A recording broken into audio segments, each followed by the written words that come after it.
வணக்கம். வெற்றி பெற்றவங்க கிட்ட இருக்கிற ஒரு ரகசிய ஆயுதம் பத்தி பார்க்கலாமா? அதுதான் மௌனம். ஒரு நாள் முழுக்க வேலை செஞ்சுட்டு வீட்டுக்கு வரும்போது ஏன் இவ்ளோ டயர்டா இருக்குன்னு என்னைக்காவது யோசிச்சிருக்கீங்களா? நாம உடனே வேலை டென்ஷன்னு காரணம் சொல்லுவோம்.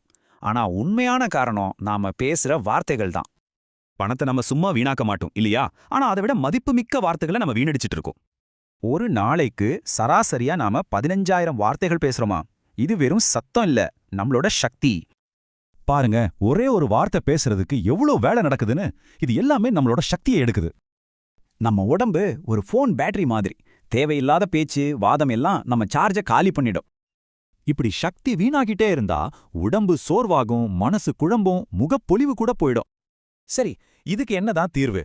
சும்மா அமைதியா இருக்கிறது மட்டும் இல்ல, உணர்வுபூர்வமா மௌனத்தை கடைபிடிக்கணும். அதுதான் மௌனம். மௌனங்கிறது ஒரு டேப்ப மூடுற மாதிரி. நம்ம உயிர் சக்தியான பிராணன் தொண்டை வழியா வெளியேறாம தடுக்கும். சாதாரணமா நம்ம சக்தி தொண்டையில இருக்கிற விசுத்தி சக்கரம் வழியா பேச்சா வெளியே போகுது. ஆனா நீங்க மௌனமா இருக்கும்போது அந்த வழி மூடிடும். அப்போ அந்த சக்திக்கு மேல போறத தவிர வேற வழியே இல்ல. அப்படி மேல போற சக்தி நம்ம கண்ட்ரோல் சென்டரான ஆஞ்ஞா சக்கரத்தை, அதாவது நம்மளோட 3வது கண்ணை அடையும். இந்த மையம் ஆக்டிவேட் ஆகும்போதுதான் வாக் சித்திங்கிற ஒரு அபாரமான சக்தி நமக்குள்ள உருவாகும். இத இப்படி யோசிச்சு பாருங்க. அதிகமா பேசுறவங்களோட வார்த்தைகள் வெறும் சத்தம். மௌனமா இருக்கிறவங்களோட வார்த்தைகள் பிரபஞ்சத்துக்கே கட்டளை. இந்த சக்தியை சேமிச்சா என்ன கிடைக்கும்? காந்த பார்வை, தெளிவான உள்ளுணர்வு, ஷார்ப்பான ஞாபக சக்தி. கேட்க நல்லாதான் இருக்கு. ஆனா இந்த பரபரப்பான உலகத்துல இது எப்படி முடியும்?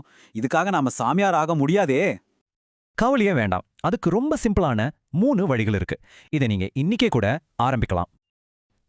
ஞாபகம் வச்சுக்கோங்க, உங்க வார்த்தை வெறும் சத்தம் இல்ல, அது பிரபஞ்சத்துக்கான ஒரு கட்டளை.